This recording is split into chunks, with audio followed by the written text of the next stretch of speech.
Чат, метеж и повици за излегување. Ова може да се забележи на најновото видео од клубната ноќе во кочанската дискотека Пулс, кое се појави во јавност. Од обвинителството велат дека сите снимки поврзани со трагедијата во Кочани ќе бидат дел од доказниот материјал.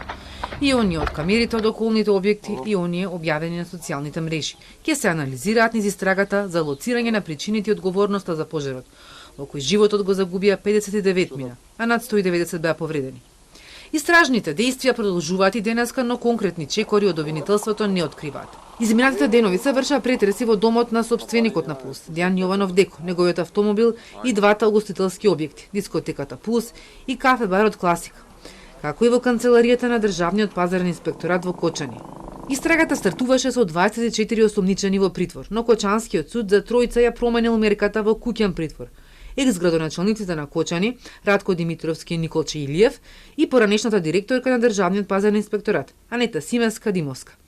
За неа обвинителството не се жали, затоа што одбраната изнела нови околности и причини, а за Димитровски и Илиев има жалби.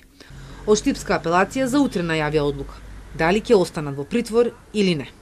Од Кочанскиот суд денеска објавија соопштение со кој информираат дека 22 осомничени се жалеле на притворот, а за 19 мерката е потврдена. Од кои причини одлучиле да го сменат притворот со поблага мерка за градоначалниците, не добивме конкретен одговор со образложение дека решенијата не се правосилни.